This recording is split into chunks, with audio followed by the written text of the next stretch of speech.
Hello दोस्तों, UP TET के most important PYQ series में आज हम लोग पार्ट 8 डिस्कस करेंगे। इससे पहले हम लोगों ने 7 पार्ट तक डिस्कस कर लिया है, जिसका आपका इस चैनल के प्लेलिस्ट में सारे वीडियोस आपको एक सीक्वेंस में देखने को मिलेंगे।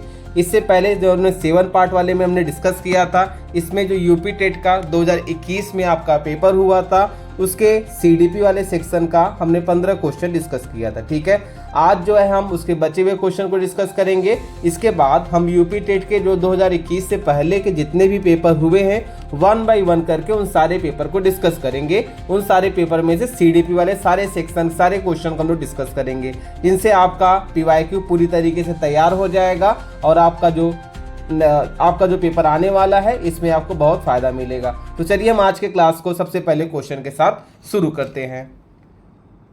तो सबसे पहला क्वेश्चन आपका है कि निम्न में से शारीरिक विकास को प्रभावित करने वाला कारक क्या है, यानी कि फिजिकल डेवलपमेंट को कौन सा फैक्टर जो है वो प्रभावित करेगा, इन्फ्लुएंस करेगा। ऑप्शन आपका है इन्वायरमेंट या वातावरण, हेरिडिटी यानी कि वंशानुक्रम, स्पोर्ट्स एंड एक्सरसाइज खेल तथा व्यायाम, ऑल ऑफ दीज इनमें से सभी। तो आपको याद रखना है कि शारीरिक विकास यानी कि जो आपका फिजिकल डेवलपमेंट होगा उसको कौन कौन से फैक्टर प्रभावित कर सकते हैं। तो आपको याद रखना है कि वातावरण भी प्रभावित करेगा, इन्वायरमेंट भी प्रभावित करेगा कि जिस इन्वायरमेंट में बालक उपस्थित रहेगा, प्रेजेंट रहेगा, उस वातावरण का उस पर प्रभाव पड़ेगा। वंशानुक्रम भी यानी जो जीन होता है, जो उसका जेनेटिक मेकअप होता है, यानी कि जीन वगैरह भी क्या करते हैं किसी भी बालक के कह सकते हैं शारीरिक डेवलपमेंट को यानी कि फिजिकल डेवलपमेंट को प्रभावित करते हैं। ठीक, स्पोर्ट्स एंड एक्सरसाइज भी प्रभावित करता है। किसी बालक या किसी भी व्यक्ति जब स्पोर्ट या एक्सरसाइज के माध्यम से अपने शारीरिक विकास को प्रभावित कर सकता है, अपने शारीरिक विकास को एक नए मोड़ पे या फिर एक नए तरीके से डेवलप कर सकता है। ठीक है, तो इस हिसाब से यहाँ पर सारे ऑप्शन जो होंगे करेक्ट हो जाएंगे। तो हमारा ऑप्शन नंबर डी यहाँ पर ऑल ऑफ दीज होगा, जो कि सारे फैक्टर जो होंगे शारीरिक विकास को प्रभावित करते हैं। ठीक है, सो शारीरिक विकास को प्रभावित करने वाले सारे फैक्टर्स हो जाएंगे। चलिए अगले क्वेश्चन में हम लोग चलते हैं। अगला क्वेश्चन है कि विचारात्मक चिंतन की चर्चा निम्न में से किसने की है। ऑप्शन आपका है रॉस, ठीक है, डेवी, वुडवर्थ और डेवर। ठीक है, ड्रेवर। तो यहाँ पर याद रखना है कि विचारात्मक चिंतन की चर्चा निम्न में से किसने किया है। तो याद रखना आपका करेक्ट आंसर क्या हो जाएगा, option number B, John Dewey. John Dewey ने क्या किया था, विचारात्मक चिंतन की चर्चा की थी। इसका हम लोग अच्छे से एक्सप्लेनेशन देखते हैं, जो कि ये इंपॉर्टेंट प्रश्न में से एक है। ठीक है, तो इसको याद रखिएगा, इसका एक्सप्लेनेशन बहुत इंपॉर्टेंट है। तो इस क्वेश्चन का आंसर तो जॉन डेवी हो जाएगा। तो जॉन डेवी से रिलेटेड कुछ और बातें हम लोग समझते हैं। ठीक है, तो जॉन डेवी जो कि एक प्रसिद्ध अमेरिकी दार्शनिक और मनोवैज्ञानिक थे, उन्होंने अपनी पुस्तक हाउ वी थिंक, यानी इनकी बुक का नाम आपको याद रखना है क्या है, हाउ वी थिंक। ठीक है, जो कि 1910 में इन्होंने दिया था। और इसमें इन्होंने बताया कि रिफ्लेक्टिंग थिंकिंग यानी कि विचारात्मक या चिंतनशील चिंतन की अवधारणा को विस्तार से समझाया था। उनके अनुसार विचारात्मक चिंतन केवल साधारण सोच नहीं है, बल्कि यह किसी भी विश्वास या ज्ञान के रूप को उसके आधारों और उसके बाद आने वाले निष्कर्षों के आलोक में सक्रिय, निरंतर और सावधानी पूर्वक जांचने की प्रक्रिया है। ठीक है, इस हिसाब से आपको याद रखना है कि जॉन डेवी ने ही क्या किया था, विचारात्मक चिंतन की बात किया था। और उनके बुक का नाम आपको याद रखना, हाउ वी थिंक। ठीक है, आगे इसका और हम लोग देखते हैं कि और ऑप्शन में क्या क्या दिया था। जो रॉस आपका यहाँ पर ऑप्शन दिया था। ठीक है, रॉस क्या है कि इन्होंने मुख्य रूप से शिक्षा के सामाजिक और दार्शनिक पहलुओं पर काम किया है। ठीक है, और वुडवर्थ है तो ये व्यवहारवादी और प्रेरणा के सिद्धांतों जैसे SOR मॉडल के लिए जाने जाते हैं। और ड्रेवर क्या है, इन्होंने मनोविज्ञान की परिभाषाओं और मूल प्रवृत्तियों पर कार्य किया है। यानी कि आपके अदर ऑप्शंस का भी एक्सप्लेनेशन हो गया। और आपका करेक्ट आंसर कौन सा हो जाएगा, पहले क्वेश्चन का, सेकंड क्वेश्चन का, जॉन डेवी। ठीक है, चलिए अगले क्वेश्चन हम लोग चलते हैं। अगला क्वेश्चन है कि आगमनात्मक तर्क के स्तरों में कौन शामिल नहीं है। ठीक है, आगमनात्मक तर्क के स्तरों में कौन शामिल नहीं होगा। तो ऑप्शन आपका दिया एक्सपेरिमेंट है, ठीक है, ऑब्जर्वेशन है, जनरलाइजेशन है और इमेजिनेशन, यानी प्रयोग दिया है, अवलोकन, सामान्यीकरण और कल्पना। ठीक है, यानी आगमनात्मक तर्क के स्तरों में कौन शामिल नहीं होगा तो आपको यहाँ पर ऑप्शन नंबर डी वाला इमेजिनेशन जो है यहाँ पर आपका करेक्ट होगा। तो आपको याद रखना है इमेजिनेशन आपका यहाँ पर करेक्ट आंसर हो जाएगा। ठीक है, चलिए एक एक्सप्लेनेशन देखते हैं। ठीक है, यानी कि आगमनात्मक तर्क एक ऐसी प्रक्रिया है जिसमें हम विशेष उदाहरणों अनुभवों तथा तथ्यों को देखकर एक सामान्य नियम या सिद्धांत बनाते हैं। यह हमेशा विशेष से सामान्य यानी कि स्पेसिफिक टू जनरल की ओर बढ़ता है। इसके मुख्य रूप से 4 प्रमुख स्तर या चरण होते हैं। यानी कि आपको याद रखना जो आगमनात्मक तर्क होता है ये क्या है, तो एक ऐसी प्रक्रिया जिसमें हम विशेष उदाहरणों या अनुभवों या तत्वों को देखकर एक सामान्य नियम या सिद्धांत का प्रतिपादन करते हैं। यानी कि हमेशा स्पेसिफिक टू जनरल होता है। ठीक है, अब इसमें अगर हम देखें कितने चरण पाए जाते हैं, इसमें आपके 4 चरण होते हैं। पहला आपका है अवलोकन, जिसको ऑब्जर्वेशन बोलते हैं, कि सबसे पहले हम किसी घटना या उदाहरण को ध्यान से देखते हैं। फिर उसके बाद दूसरा हमारा होगा प्रयोग या संकलन, यानी कि एक्सपेरिमेंट या कलेक्शन। ठीक है, उस घटना से जुड़े अन्य तथ्यों या प्रयोगों को परखते हैं। ठीक है, अन्य तथ्यों या प्रयोगों क्या करेंगे, परखेंगे। इसके बाद जनरलाइजेशन यानी सामान्यीकरण करेंगे, यानी कि अलग अलग उदाहरणों में दिखने वाले एक जैसे पैटर्न के आधार पर एक सामान्य नियम या निष्कर्ष निकालते हैं और सत्यापन करेंगे कि बनाए गए नियम की जांच करते हैं। ठीक है, जैसे एक उदाहरण के माध्यम से समझे, एक अगर हम उदाहरण ले लें, जैसे मान लेते हैं कि जब एक बच्चा रोता है। ठीक है, जब एक बच्चा रोता है तो सबसे पहले अगर उसके हम कारण के बारे में जाने तो हम हो सकता है कि जो बच्चा होगा भूख से रोता होगा। ठीक है, कि जैसे हम उसको खाना देते हैं तो बच्चे का रोना बंद हो जाता है। तो इससे हम ये निष्कर्ष निकाल लेते हैं कि साधारणतः बच्चा कब रोता है, जब उसको भूख लगती है, और भूख यानी जब उसको हम खाना दे देते हैं तो इस प्रकार से बच्चा रोना बंद कर देता है। इस प्रकार से हमने क्या किया, एक सामान्य घटना का अवलोकन किया। उस घटना के अवलोकन करने के बाद उससे रिलेटेड तथ्यों को हमने इकट्ठा किया।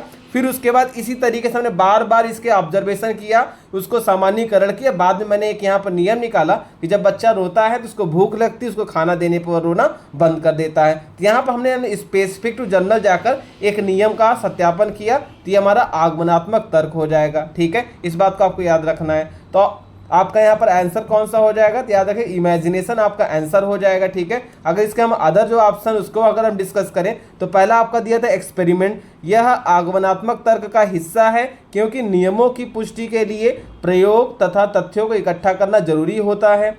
ऑब्जर्वेशन भी हमने पढ़ा, यह इसका सबसे पहला और अनिवार्य चरण है। बिना देखे या अवलोकन किए कोई पैटर्न नहीं समझा जा सकता। तीसरा हमारा है जनरलाइजेशन, यानी कि यह आगमनात्मक तर्क का मुख्य उद्देश्य है, जहां हम उदाहरणों से एक नए नियम तैयार करते हैं या फिर एक नियम तैयार करते हैं। ठीक है, अगला हमारा इमेजिनेशन, यानी कल्पना एक मानसिक प्रक्रिया है जो रचनात्मकता के लिए जरूरी है, लेकिन यह आगमनात्मक तर्क के व्यवस्थित या वैज्ञानिक चरणों के अंतर्गत शामिल नहीं होती है। तो इस हिसाब से हमारा ऑप्शन नंबर डी यहाँ पर करेक्ट हो जाएगा। ठीक है, इस बात को आपको याद रखना है और इसका एक्सप्लेनेशन भी इंपॉर्टेंट है क्योंकि इनसे क्वेश्चन आपके एग्जाम्स में देखने को मिलेंगे, तो उसको आप जरूर देखिएगा, ध्यान से सुनिएगा। ठीक है, चलिए अगले क्वेश्चन हम लोग चलते हैं।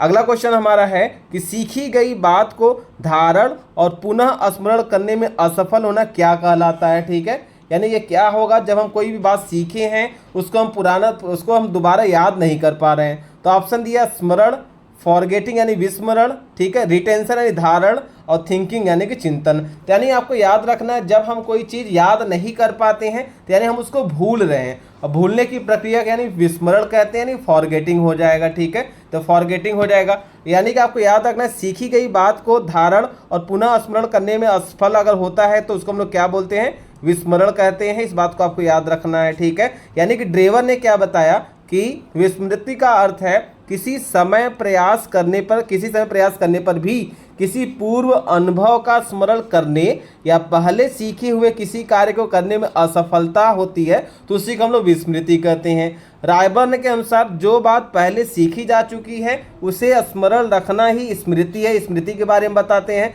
यानी कि याद रखना। याद क्या, जब कोई चीज़ हम सीखे होते हैं अगर उसको हम याद करते हैं, याद रखते हैं तो ये हमारी स्मृति कहलाता है। यानी स्मृति का दूसरा अंग है धारण जो होता है, स्मृति का ही दूसरा अंग जो धारण करना होता है। इसका अर्थ है सीखी हुई बात को मस्तिष्क में संचित रखना, यानी स्टोर करके रखना, ठीक है। और चिंतन क्या होता है, तो चिंतन विचार करने की वह मानसिक प्रक्रिया है जो किसी समस्या के कारण आरंभ होती है और उसके अंत तक चलती रहती है। यानी कि विस्मरण हमारा क्या हो जाएगा, करेक्ट हो जाएगा। और यहाँ पर जो आपके और 3 ऑप्शन दिए थे इसका हमने यहाँ पर एक्सप्लेन कर दिया, ठीक है। चलिए हम लोग अगले क्वेश्चन में चलते हैं। अगला क्वेश्चन हमारे IQ से आया है। मैंने आपको इससे रिलेटेड बहुत सारे क्वेश्चन इससे पिछले वाले वीडियो में कराया भी है, इसका फार्मूला बताया है, तो वहाँ से अगर आप देखे होंगे तो यहाँ पर आप इसको अच्छे से आसानी से सॉल्व कर सकते हैं, ठीक। यहाँ पर IQ का क्वेश्चन दिया है कि 5 वर्ष के मोहन की मानसिक आयु, यानी कि उसकी मेंटल एज दिया है कितना, 8 ईयर, यानी 8 वर्ष यानी 8 ईयर है, ठीक है। और उसकी बुद्धि लब्धि कितनी है, यानी IQ पूछा है, ठीक है, IQ पूछा है। और उसका रियल एज कितना दिया है या फिर उसका करंट एज कितना दिया है, 5 वर्ष दिया, 5 ईयर दिया, ठीक है। तो IQ का फार्मूला क्या होता है, तो मैंने आपको बताया है IQ इक्वल टू क्या होता है, आपका जो मेंटल एज होता है उसके बाद जो उसका करेंट एज होता है उसको 100 से मल्टीप्लाई करना होता है, तो IQ का हमारा क्या है, फार्मूला हो जाएगा, ठीक है। तो यहाँ पे मेंटल एज कितना दिया है, 8 ईयर दिया है, ठीक है। उसका करेंट एज कितना दिया, 5 ईयर दिया है। और यहाँ पर 100 से मल्टीप्लाई करेंगे, ठीक है। तो यहाँ पर 5 को 100 से हम कट कर सकते हैं, तो यानी कि कितनी बार, 5 दूनी 10 और 0 20 हो गया। तो हमारा कितना हो जाएगा, 8 गुणे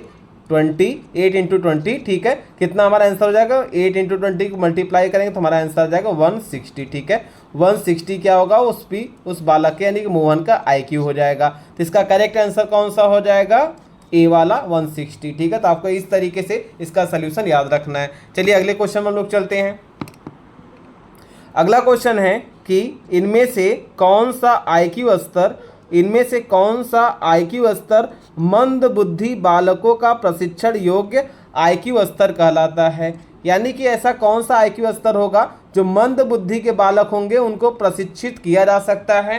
तो यानी कि आपका ऑप्शन दिया है 50 to 69, ठीक। अगला ऑप्शन है 70 to 79, अगला है 36 to 49, लास्ट आपका 35 एंड बिलो, ठीक है। तो यहाँ पर आपको याद रखना है कि कौन सा IQ स्तर होगा जो मंद बुद्धि बालकों को प्रशिक्षण योग्य IQ स्तर कहलाता है। तो जो आपका ऑप्शन नंबर C होगा वो आपका करेक्ट हो जाएगा कि 36 to 49 वाला जो IQ होता है वो मंद बुद्धि बालकों को प्रशिक्षण योग्य माना जाता है, ठीक है। यहाँ पर इसका एक्सप्लेनेशन दिया है, आगे मैं इसका चार्ट भी आपको दिखाता हूँ, ठीक है। यानी मंद बुद्धि बालक ऐसे बच्चों को जिनमें बौद्धिक न्यूनता होती है उन्हें बौद्धिक रूप से अशक्त बालक या मंद बुद्धि बालक कहा जाता है, ठीक है। यानी कि मंद बुद्धि बालकों की बुद्धि लब्धि में भी व्यक्तिगत भिन्नताएं पाई जाती है। उनमें से कुछ ऐसे बालक होते हैं जिनको विशेष ध्यान देकर साधारण प्रकार के कार्य करना सिखाया जा सकता है, परंतु कुछ ऐसे भी बालक होते हैं जिन्हें प्रशिक्षण नहीं दिया जा सकता है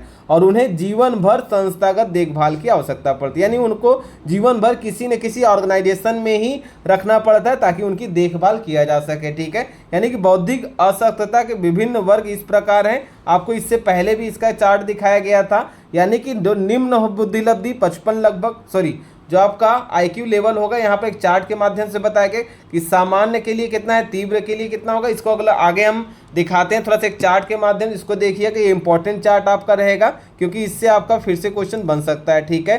तो यहाँ पर देखिएगा एक कैटेगरी दिया है, ठीक है, और रेंज दिया है और उसकी विशेषताएँ दिया है। एक कैटेगरी हमारा शिक्षण योग्य जिसको बोलते हैं एजुकेबल, EMR बोल सकते हैं, यानी कि 50 to 69 होता है। कितना, 50 to 69 होता है, ठीक है। और इसमें क्या विशेषता होती है, ये बच्चे बुनियादी पढ़ना लिखना और साधारण गणित सीख सकते हैं। इन्हें थोड़ी मदद से आत्मनिर्भर बनाया जा सकता है। यानी कि ऐसे बच्चे होते हैं अगर उनको थोड़ा सा हम गाइड दे दें, थोड़ा सा अगर हम गाइडेंस दे देंगे तो ये आराम से अपने आप से आत्मनिर्भर हो सकते हैं, उस चीज़ को सीख सकते हैं। दूसरा हमारा है प्रशिक्षण योग्य ट्रेनेबल वाला, ठीक है। तो यहाँ पर 35 से 49 या 36 से 49 होगा। यह पूरी तरह पढ़ लिख नहीं सकते हैं लेकिन इन्हें दैनिक जीवन के काम जैसे खुद खाना, ठीक है, खुद खाना खाना हो गया, कपड़े पहनना, नहाना और साधारण व्यावसायिक कार्यों का प्रशिक्षण दिया जा सकता है। ठीक है, तो हमारे ये प्रशिक्षण योग्य हो जाएंगे। इसके बाद तीसरा आपका कौन सा है, गंभीर या पूर्णतः निर्भर वाला, जो कि 35 से कम होता है। ये बच्चे अपने दैनिक कार्यों के लिए भी पूरी तरह दूसरों पर निर्भर होते हैं और इन्हें निरंतर देखभाल की आवश्यकता होती है। तो इस तरीके से आपके चार्ट याद रखना है। ठीक है, ये आपका चार्ट इंपॉर्टेंट है, इसको आप याद रखिएगा। चलिए अगले क्वेश्चन में हम लोग चलते हैं। अगला क्वेश्चन आपका है कि रोर्सा इंक ब्लॉट टेस्ट। ठीक है, रोर्सा इंक ब्लॉट टेस्ट का प्रयोग निम्न में से किसके मापन हेतु किया जाता है। ठीक, पहला आपका ऑप्शन है इंटेलिजेंस यानी बुद्धि, पर्सनालिटी या व्यक्तित्व, इंटरेस्ट या रुचि, और एप्टीट्यूड या अभिक्षमता। तो आपको याद रखना रोर्सा इंक ब्लॉट टेस्ट का प्रयोग यानी Rorschach ink blot test is used to measure which of the following. ठीक है, तो यहाँ पर जो रोर्सा इंक ब्लॉट टेस्ट का प्रयोग किया जाता है किसके लिए किया जाता है, पर्सनालिटी के लिए किया जाता है। आपको याद रखना है पर्सनालिटी डेवलपमेंट के लिए यहाँ पर रोर्सा इंक टेस्ट का प्रयोग किया जाता है, जिसके माध्यम से हम किसी भी व्यक्ति का पर्सनालिटी को मेजर करते हैं। इसको हम लोग अच्छे से एक्सप्लेनेशन देखते हैं जो कि आपके लिए इंपॉर्टेंट होगा। ठीक है, तो यहाँ पर याद रखें रोर्सा इंक ब्लॉट टेस्ट का प्रयोग व्यक्तित्व के मापन हेतु किया जाता है। तो ऑप्शन नंबर बी यहाँ पर आपका करेक्ट हो जाएगा। तो रोर्सा इंक ब्लॉट टेस्ट क्या होता है, तो याद रखिएगा रोर्सा का स्याही धब्बा परीक्षण सबसे अधिक प्रयोग किया जाने वाला व्यक्तित्व परीक्षण होता है। इसका निर्माण स्विट्जरलैंड के विख्यात मनोरोग चिकित्सक हरमन रोर्सा ने 1921 में किया था। इस परीक्षण में स्याही के धब्बों के 10 कार्डों का प्रयोग किया जाता है। इन कार्डों में से 5 बिल्कुल काले हैं, 2 काले व लाल हैं और 3 अनेक रंग के होते हैं। यानी कि जो 5 होंगे पूरी तरीके से ब्लैक होंगे। ठीक है, और उसके बाद जो 2 होंगे वो क्या हो सकते हैं, ब्लैक या रेड हो सकते हैं। ठीक है, इसके बाद जो 3 होंगे अलग से वो क्या होंगे, मल्टी कलर के या फिर अनेक कलर के हो सकते हैं, यानी मल्टी कलर के होंगे। ठीक है, यानी यहाँ पर जो इनके कार्ड होते हैं अलग अलग तरीके से होते हैं और जिस मनुष्य का व्यक्तित्व परीक्षण किया जाना होता है उसे ये कार्ड निश्चित समय के अंतर के बाद एक एक करके दिखाए जाते हैं। फिर उससे पूछा जाता है कि प्रत्येक कार्ड के धब्बों में क्या दिखाई दे रहा है।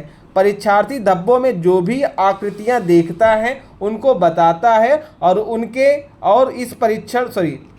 परीक्षक उसके उत्तरों को सविस्तार लिखता है। इस प्रकार इस परीक्षण द्वारा व्यक्ति के संपूर्ण व्यक्तित्व का मापन किया जाता है। इसी को हम लोग बोलते हैं रोर्सा इंक ब्लॉट टेस्ट। ठीक है, आपको समझ में आया होगा कि 5 इस प्रकार से कार्ड के माध्यम से क्या होता है कि हम किसी भी पर्टिकुलर पर्सन का व्यक्तित्व परीक्षण करते हैं। ठीक है, इसको अगर हम और थोड़ा सा आगे एक्सप्लेन करेंगे तो यहाँ पर बहुत सारी और भी चीज़ें दी गई होगी, तो आपको इसमें से मेन पॉइंट को याद रखना है क्या क्या चीज़ें जो मैंने आपको बताया, क्योंकि आपके एग्जाम्स में फिर से क्वेश्चन बन सकते हैं। तो सबसे पहले याद रखिएगा इस टेस्ट को किसने किया था, हरमन रोर्सा ने किया था। कब इसको किया था, 1921 में किया था। ठीक, कैसे काम करता है, इस परीक्षण में व्यक्ति को एक एक करके स्याही के धब्बों वाले 10 आधिकारिक कार्ड दिखाए जाते हैं। इनमें से कुछ कार्ड जैसे मैंने आपको बताया काले होते हैं, कुछ कार्ड सफ़ेद या ब्लैक या रेड कलर के हो सकते हैं, जबकि कुछ रंगीन होते हैं। ठीक है, जिसमें एक प्रक्रिया क्या है इसकी, तो व्यक्ति से पूछा जाता है कि उन्हें उस डब्बे में क्या दिखाई दे रहा है। जैसे कोई जानवर दिखाई दे रहा हो, कोई इंसान दिखाई दे रहा है या कुछ भी वस्तु दिखाई दे रहा होगा वो उसको बताते हैं। तो जो परीक्षक होता है उसको नोट करता है। ठीक है, इसके बाद मूल्यांकन किया जाता है कि व्यक्ति ने जो प्रतिक्रिया दिया है उसके आधार पर मनोवैज्ञानिक उनके अचेतन मन या सोचने के तरीके, भावनात्मक स्थिरता और उनके व्यक्तित्व की विशेषताओं का विश्लेषण करते हैं। तो इस बात को आपको याद रखना है। ठीक, अच्छा बाकी के ऑप्शन के बारे में क्या दिया गया है इसको आपको याद रखना है। इसके अदर ऑप्शन का एक्सप्लेनेशन क्या हो जाएगा, जो बुद्धि होगा, बुद्धि को मापने के लिए जो परीक्षण होता है उसको किसने दिया, विनय साइमन ने दिया था और उसके विनय साइमन स्केल या वैक्सलर इंटेलिजेंस स्केल के नाम से जानते हैं, याद रखिएगा। और इंटरेस्ट जो रुचि है, रुचि को मापने के लिए स्ट्रॉन्ग वोकेशनल इंटरेस्ट ब्लैंक बोलते हैं या कुडर प्रेफरेंस रिकॉर्ड जैसे टेस्ट का उपयोग किया जाता है, ये आपको याद रखना है। ठीक है, अगला आपका एप्टीट्यूड है, यानी अभिक्षमता क्या होता है, किसी विशेष क्षेत्र में सीखने की क्षमता को अभिक्षमता कहते हैं। इसको मापने के लिए आपका डिफरेंशियल एप्टीट्यूड टेस्ट या डैट जैसे परीक्षणों का उपयोग किया जाता है। तो आपको याद रखना है कुछ नाम है जिनसे आपके क्वेश्चन बन सकते हैं। यानी डैट का यूज किसके लिए किया जाता है, अभिक्षमता को मापने के लिए। ठीक है, SVIB किसके लिए किया जाता है, तो इंटरेस्ट को मेजर करने के लिए। और WAIS किसके लिए किया जाता है, इंटेलिजेंस के लिए। ठीक है, आपको याद रखना इंपॉर्टेंट है। ठीक, अगले क्वेश्चन हम लोग चलते हैं। अगला क्वेश्चन है कि यह विस्मृति का कारण नहीं, यानी कि 4 ऑप्शन दिए हैं, इसमें से कौन सा कारण विस्मृति का नहीं होगा, इसको आपको याद रखना है। पहला ऑप्शन है डिजायर टू रिमेंबर, स्मरण करने की इच्छा। दूसरा है अंडर लर्निंग यानी सीखने में कमी। तीसरा है मेंटल कॉन्फ्लिक्ट यानी मानसिक द्वंद्व। और चौथा है डिफेक्टिव मेथड ऑफ रिमेंबरिंग, सीखने की दोषपूर्ण विधियां। ठीक है, ये आपके 4 ऑप्शन हैं जिसमें ये पूछा है कि कौन सा होगा फॉरगेटिंग का कारण नहीं होगा। ठीक है, कौन सा फॉरगेटिंग का कारण नहीं होगा, तो इसमें आपका जो ऑप्शन नंबर ए होगा वो करेक्ट हो जाएगा कि फॉरगेटिंग का कारण कौन होगा, डिजायर टू रिमेंबर, स्मरण करने की इच्छा। अगर यानी कि आपका स्मरण करने की इच्छा होगी तो वो फॉरगेटिंग का कारण नहीं होगा। बाकी सीखने में कमी, मानसिक द्वंद्व और सीखने का दोषपूर्ण विधियां, ये क्या होगा, आपका विस्मृति का कारण होगा। ठीक है, अगर इसका और एक्सप्लेनेशन देखें कि स्मरण करने की इच्छा स्मृति का कारण नहीं है, अपितु विस्मृति के कारण सीखने में कमी, मानसिक द्वंद्व, सीखने की 2 दोषपूर्ण विधियां आदि हो गया। ठीक है, यानी वुडवर्थ ने क्या बताया, वुडवर्थ के अनुसार जो बात पहले सीखी जा चुकी है उसे स्मरण रखना ही क्या कहलाता है, स्मृति कहलाता है, क्योंकि स्मरण करने की इच्छा स्मृति का कारण है, न कि विस्मृति का। तो इस वजह से हमारा ए वाला सही हो जाएगा। ठीक है, अगले क्वेश्चन में हम लोग चलते हैं। अगला क्वेश्चन आपका है,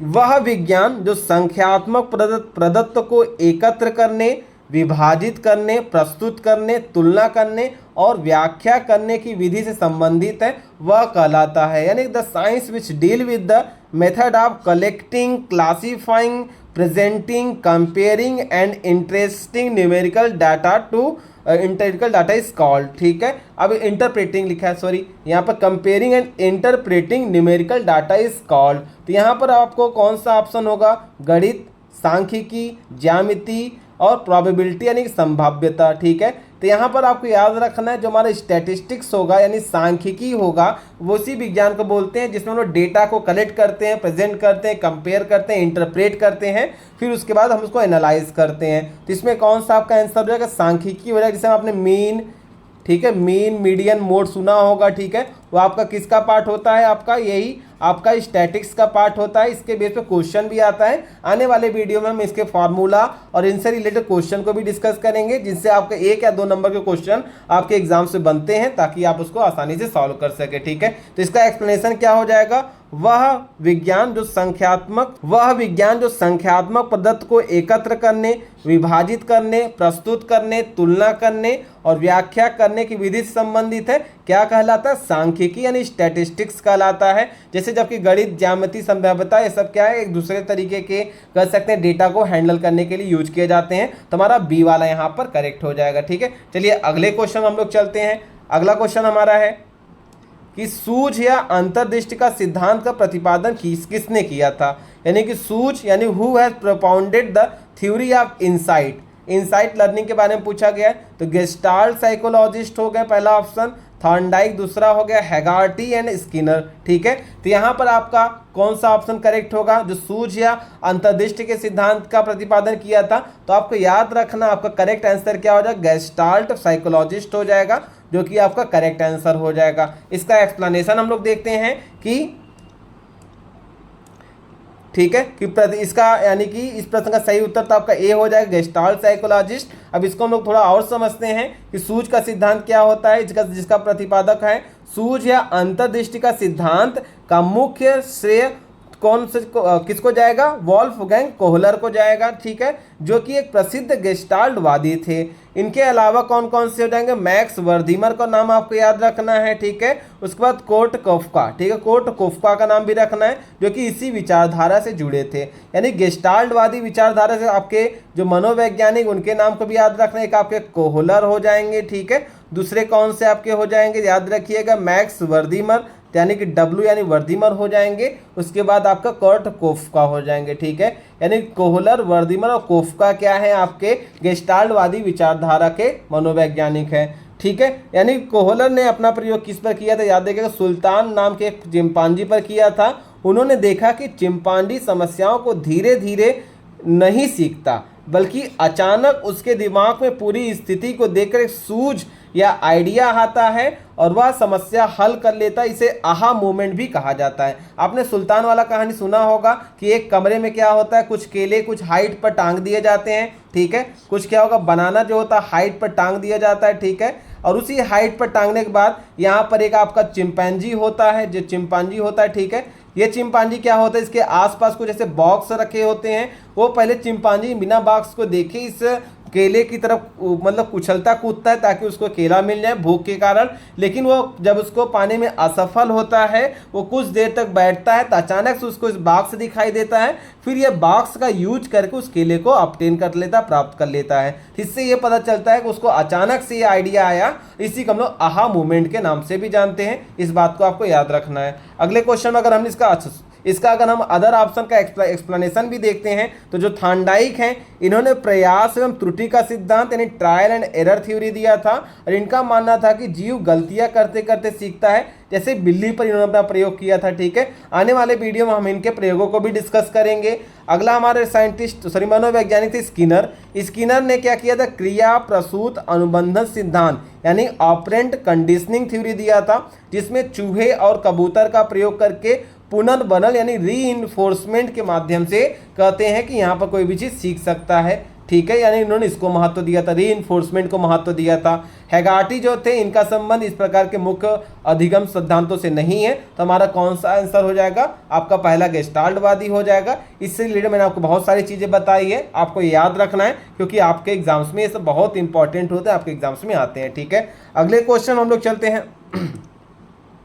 अगला क्वेश्चन है कि मैकडूगल के अनुसार प्रत्येक मूल प्रवृत्ति से संबंधित होता है, ठीक है। मैकडूगल के अनुसार प्रत्येक मूल प्रवृत्ति संबंधित होता है, यानी कौन कौन सा मूल प्रवृत्ति संबंधित होगा मैकडूगल से, तो इमोशन से एक ऑप्शन आपका है, इमोशन आपका एक ऑप्शन है, ठीक। कॉग्निशन यानी संज्ञान है, सेंसेशन यानी संवेदना है, थिंकिंग यानी कि कल्पना है। तो आपको यहाँ पर याद रखना है कि मैकडूगल के अनुसार प्रत्येक मूल प्रवृत्ति से संबंध होता है इमोशन का, ठीक है। According to McDougall every instinct is associated with the emotions. तो यहाँ पर आपका 11 का 11 वाला ए वाला आपका करेक्ट हो जाएगा।